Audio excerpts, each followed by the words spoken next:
Hey, what's going on, guys? Welcome back to the GM. It is your guy with LAMARJACKSON. Let's talk. The NFL is a league that has been ran on analytics for some time.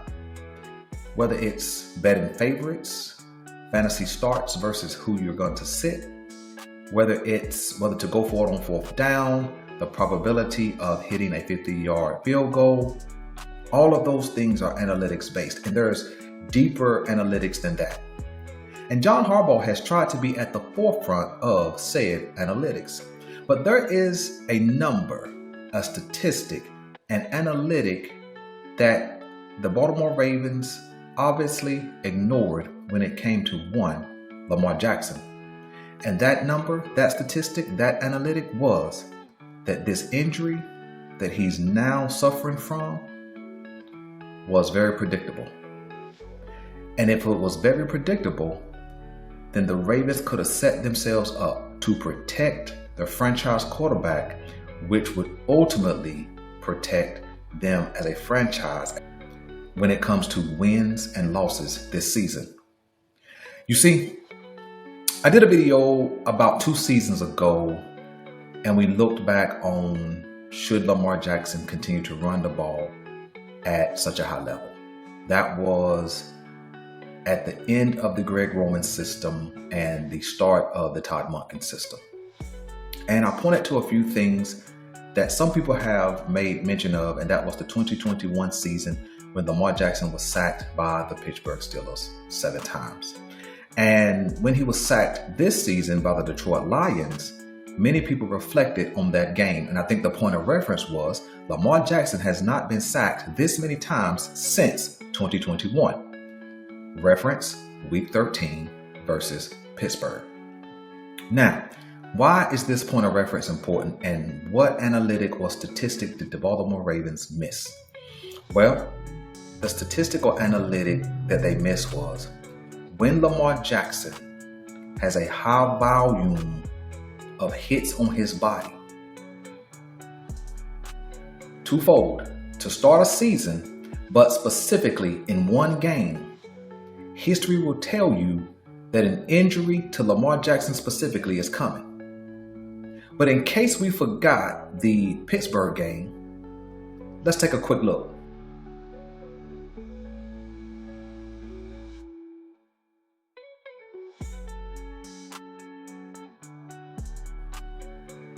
Not one,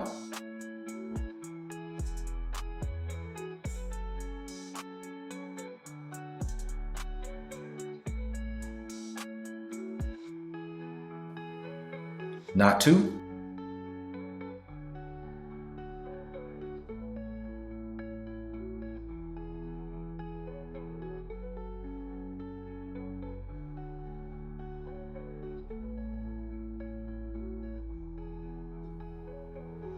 not 3,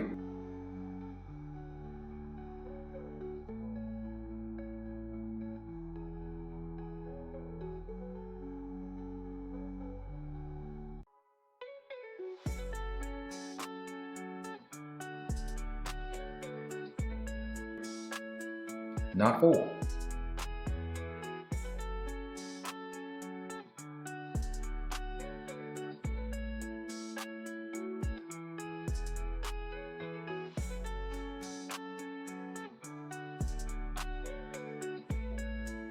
not 5,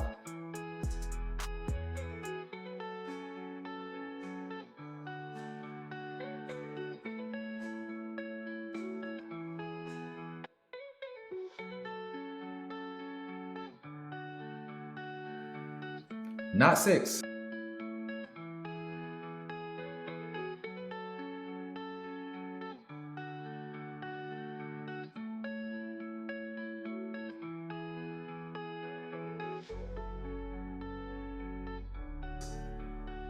but 7 sacks on Lamar Jackson. And this 7th sack was in the 4th quarter, which set them back on what would be their final drive. But Lamar Jackson and that offense overcame, drove all the way down the field and scored, and was in position to win this game. And I wanted to save that clip even though it does not contain a sack, but it kind of reflects us back to the end of last season. Let's take a look.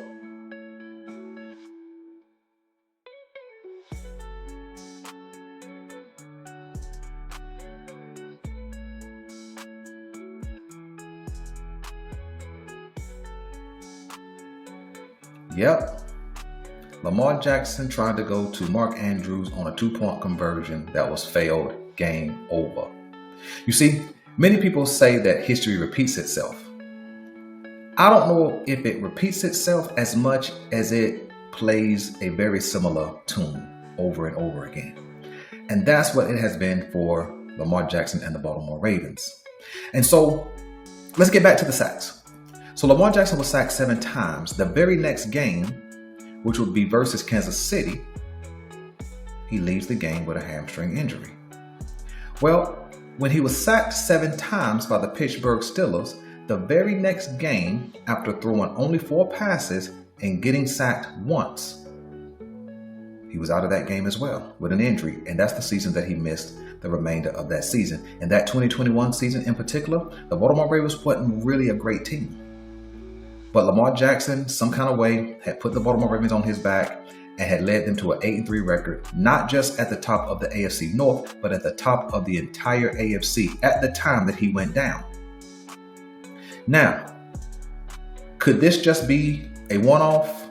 How likely is it that it was 7 sacks in 2021 and then he went down the very next game, 7 sacks in 2025 and then he goes down the very next game, not with the same injury, but going down nonetheless and on schedule to miss a couple of games? I think they should sit him out at least through the bye week and bring him back as close to 100% as possible. But to kind of point to how this injury, not just based on 7 sacks, is predictable, but based on the amount of contact he takes in one singular game, let's go to the very next season at a very similar point in the season. The 2022 season, we know that the Baltimore Ravens and Lamar Jackson were doing pretty well. He had them at the top of the AFC North and near the top of the whole AFC.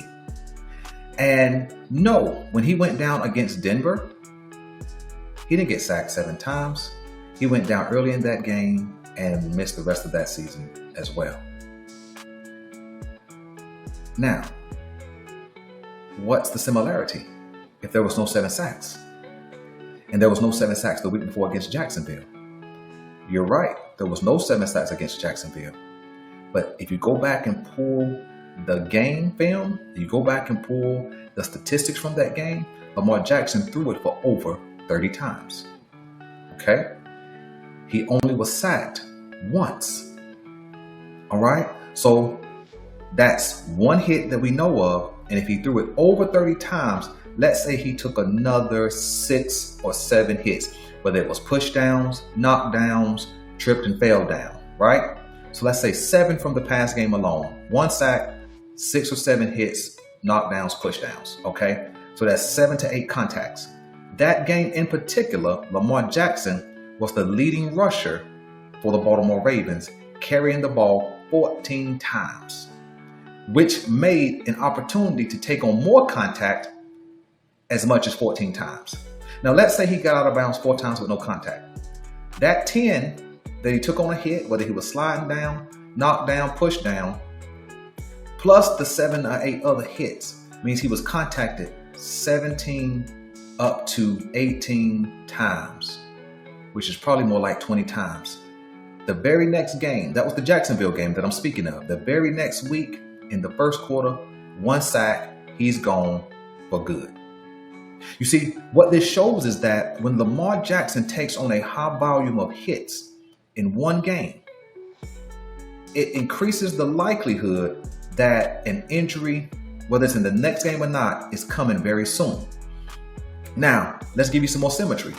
In that 2021 season, if you listen to the commentary from that Pittsburgh Steelers game where he took the 7 sacks, the commentators were talking about he had taken more sacks that season than he ever had in his career up until that point. They made a point of reference that he was holding on to the ball too long, so on and so forth. Okay? What was the narrative from 2 Sundays ago when he took 7 sacks against Detroit? That he was holding on to the ball too long and that he had taken more sacks this season pre the 7 sacks he took in that particular game than he had in the last couple of seasons. What's the correlation? The more hits he takes, which makes sense, but the more hits he takes on his body, especially in the first part of the season, the more likelihood an injury is coming. Now, what did the Denver game where he left in 2022 have to do with it? He had taken on a lot of hits the game before, and he had taken a lot of hits earlier in that season. Case in point, the more hits Lamar Jackson takes on, because he's not a big dude, he's not a Cam Newton, 250. He's not a Josh Allen at 250. He's not an Andrew Luck, who was around that 240 mark and still got knocked out of the game. He's not a Peyton Manning, who was about 230 or something like that. He's not a Tom Brady, who was probably around 230, and these guys were all 6'4". Lamar Jackson is 6'2", and maybe 210 pounds at his best, at his heaviest nowadays. And so it doesn't make a whole lot of sense for the Baltimore Ravens to have this point of reference, to have what happened in 2021, the amount of hits, to have what happened in 2022, the amount of hits, and know that he left the game the very next game and missed the rest of those seasons. And now in 2025, to have taken the number of hits he had taken 7 sacks in the Detroit game, and not have any kind of inkling that, you know what, we need to change it up this game. The offensive line ain't going to be better, but maybe we can change the route concepts. And I know John Harbaugh did speak about some of these things, you know, the routes and play calling and things like that. But that's hindsight. I'm talking about foresight. You know, he's been a man of analytics and things of that nature. This is an analytic that he should have known, because I knew it 2 years ago when I did the first video on it. And I'm making it a point to talk about it now. And so I really hope that Lamar Jackson is not considering trying to fight through this hamstring and put on the cape for the Baltimore Ravens this Sunday, because they couldn't protect him when he was healthy. They can't protect him now. I'm your guy, Boulanger. Let me know what you think about the information, the correlation between the number of hits and the injuries. And until next time, I'm out.